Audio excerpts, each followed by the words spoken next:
Un peu difficile. On a encore d'autres projets. Encore d'autres projets. Vous voyez, quand vous rentrez par exemple à Agbaou, toutes les voies sont ouvertes. Ce qui n'avait jamais été fait. Depuis qu'à Agbaou, il n'y avait jamais eu d'ouverture de voies. Et ça s'est fait dès que vous êtes... Nous sommes arrivés les mois passés. On a ouvert toutes les voies d'Agbaou. Parce que c'était une injustice. On a réparé cette injustice. Toutes les voies d'Agbaou aujourd'hui sont ouvertes. On a ouvert aussi les voies de Kounéri. Ça, c'est un prélude à la réception très bientôt de l'eau, qui est le nœud du problème. Et ça, on allait y en venir. Oui, parce que moi j'anticipe. Vous avez anticipé. C'est que j'allais vous poser la question, parce que nous avons écouté quelques personnes qui vivent à Kounéri. Et partout où nous sommes passés, le problème d'eau est le sujet phare. Bon, je pourrais m'expliquer ainsi. Dès que nous disons quel est votre souci premier, ils disent l'eau.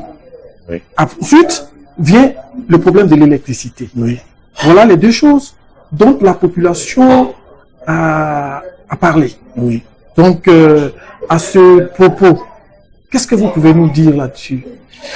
L'électrification et le problème d'eau. Pourquoi il y a ce problème d'eau? Parce que nous avons, je tenais à vous rappeler que nous sommes allés visiter, il y a un château d'eau marqué de l'effigie de la soude ici.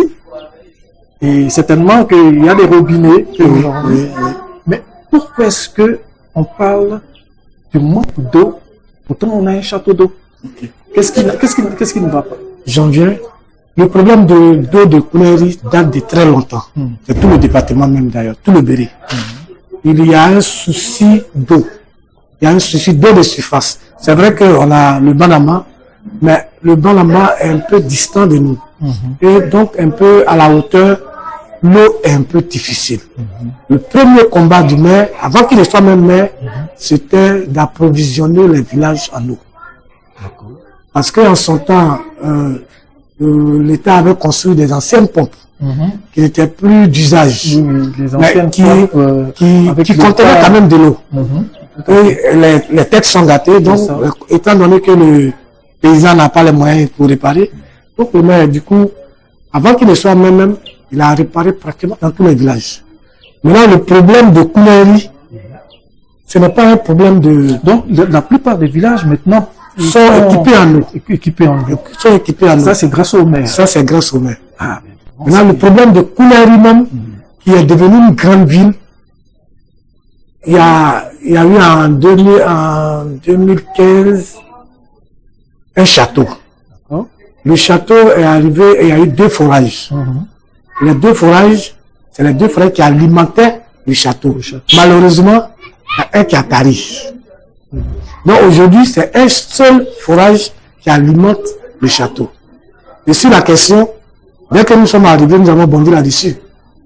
Pour notre triennal, c'est notre projet triennal de 2025, 2024, 2025, 2026. Nous avons prévu 150 millions pour résoudre le problème d'eau à Kounéri-Ville.